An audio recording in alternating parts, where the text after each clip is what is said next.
professeur à l'Okinawa-té Tropic Club, responsable donc de la section, et je suis 7e dan.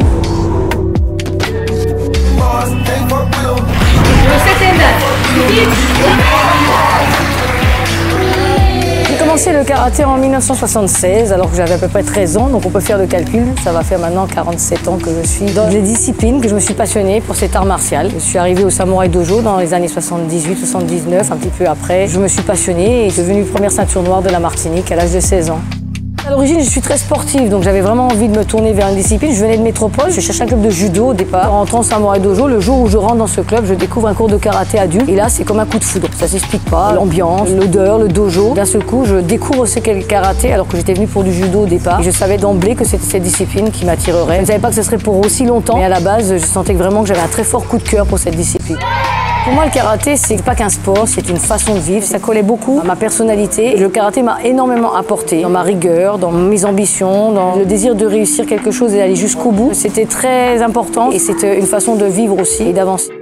Par la suite, en tant que compétitrice, j'ai été au niveau national faire des compétitions. J'ai vécu des choses superbes, mais très stressantes. Et je me disais que je voulais aider les jeunes Martiniquais à essayer d'émerger dans la compétition nationale. Donc j'avais envie d'être un exemple parce que je sentais que c'était l'enseignement sportif auquel je me dédiais. Au départ, j'aurais voulu être professeur de sport à l'école, mais je pense que très vite, je me suis spécifiée dans le karaté parce que je trouvais que c'était plus un élément que je maîtrisais et j'avais vraiment une grande créativité. Et d'ailleurs, pour preuve, quand j'ai passé mon brevet d'état premier degré, j'ai été major de promotion sur une trentaine de candidats. Et c'était à l'époque, j'étais une des rares filles, on était 2 féminines à présenter cet examen. J'ai d'ailleurs à cette époque déjà eu les encouragements de la fédération parce qu'ils avaient trouvé que pour une femme, on va dire à l'époque, j'avais quand même un gros potentiel pour l'enseignement. Donc ça m'a encouragée avec des parents qui m'ont beaucoup aidé pour essayer d'ouvrir ma structure. Une association que j'ai fondée, après ça va tout seul, donc ça donnait un sens à ma vie. C'est pour ça que j'en ai fait aussi ma profession. Moi, c'est ce qui me fait vivre. Donc en même temps, il nous faut être performant, il nous faut offrir de la qualité, pour avoir du nombre, avoir de la continuité, parce qu'il ne s'agit pas de faire du karaté 1 an, 2 ans. Ça fait donc maintenant depuis 88 la structure existe. Mais il faut pouvoir assurer des salaires. J'emmène des gens avec moi dans mon équipe. C'est pas que moi, c'est des secrétaires, c'est des assistants. Ce sont d'autres disciplines aussi que j'essaie de développer. Je permets à d'autres individus de s'épanouir aussi. Les gens qui voudraient enseigner, qui n'osent pas, qui aiment leur discipline, comme le Kung Fu, le Tai Chi Chuan, le Krav Maga autrefois, toutes les disciplines associées de la fédération. Et je me dis que si moi ça m'a aidé à grandir, je peux les aider aussi à grandir et à s'assumer. Donc c'est pour ça que notre structure accueille beaucoup de disciplines dans ce sens, avec toujours de la qualité, de l'offre et des résultats surtout.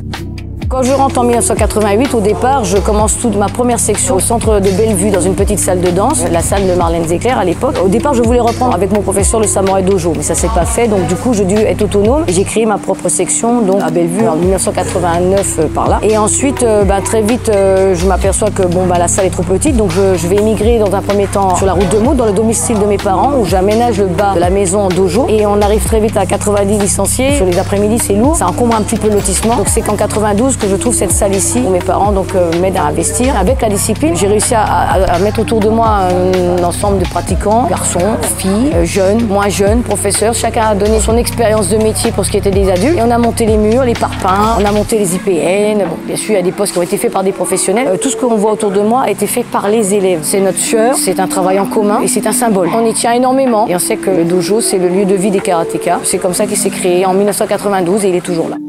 Alors Okinawa-té Tropic Club, c'est une grande recherche, mais en fait, je voulais que dans ce terme, il y ait un petit peu d'originalité. L'Okinawa-té, c'était l'ancêtre du karaté. Avant de s'appeler karaté, art de combat à main nue, on disait l'art de combat venu de l'île d'Okinawa.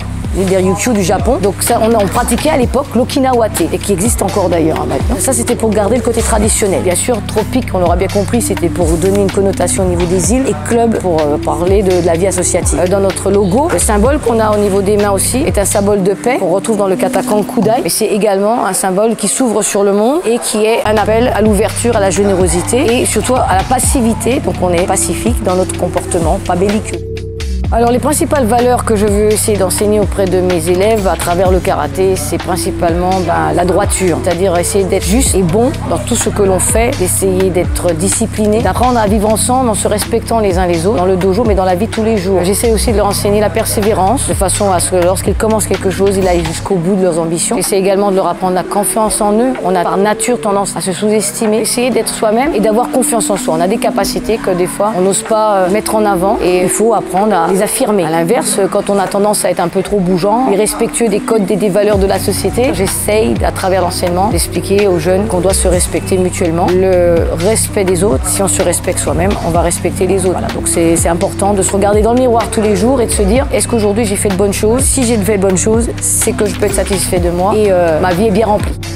Dans ma vie de karatéka, il y a des moments forts qui m'ont marqué et qui m'ont justement permis de continuer d'enseigner dans cette voie. Je suis très attachée à l'aspect traditionnel de la pratique. En tant que pratiquante, ça m'est arrivé sur mon parcours de croiser des maîtres japonais qui sont venus faire des stages. Particulièrement, il y a un stage qui m'avait marqué, celui du maître Jizuki qui était venu et son fils. Au cours de ce stage, il avait reconnu ma façon de travailler par un symbole qui a été assez fort. C'est qu'après le stage, on signe des passeports pour dire qu'on a participé au stage. Et quand il m'a vu, il m'a fait un signe de la tête. Il m'a demandé mon passeport, il l'a gardé. Il a été chercher un tampon qui est très spécifique, un tampon japonais. Et il l'a mis sur mon passeport que j'ai gardé pieusement comme un saint graal, qui était pour moi un immense honneur parce que c'était une façon de reconnaître mon travail. Et je me rappelle d'ailleurs, pour anecdote, que les suivants ont voulu le petit tampon et ils l'ont jamais eu. Et j'avoue que c'était très fort pour moi, symbolique. Donc ce sont des moments que j'oublierai pas. Et puis un deuxième moment qui est plus sportif, qui est très important dans ma vie aussi, c'est celui que j'ai eu il y a récemment. C'est-à-dire, ça fait des années que je me bats pour d'obtenir le titre de championne de France en kata. Donc dans mon parcours depuis l'âge de junior à 19 ans. Et c'est à 58 ans que j'ai pu obtenir ce titre national en remportant le titre de championne de France vétéran. Et l'année où bien sûr j'ai perdu ma maman. Donc pour moi c'est un symbole fort. Je voulais lui envoyer là-haut ce titre en espérant qu'elle sera fière de moi. Et ça m'a beaucoup boosté. Ce n'est pas une fin en soi, mais ça a été un gros aboutissement sur mon parcours de compétitrice.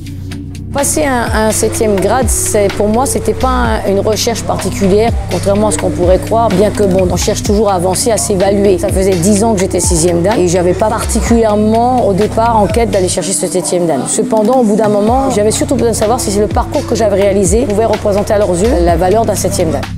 Donc pour moi, le cheminement pour aller vers un 7e dan, c'est bien sûr prendre de l'expérience petit à petit et être capable de faire certaines choses, mais de le démontrer. Et puis surtout, après la démonstration, avoir des résultats. On passe l'examen 1er, 2e, 3e, 4e, 5e dan, on va dire jusqu'au 6e. Au 7e, le jury va plus demander pas qu'on sache faire des choses. On doit savoir le faire, on doit savoir le démontrer, mais on doit surtout avoir un sens à sa pratique et pouvoir la développer. Ce sens, on peut le montrer le jour d'un examen, un instant T devant des gens, mais aussi on peut le démontrer toute une vie.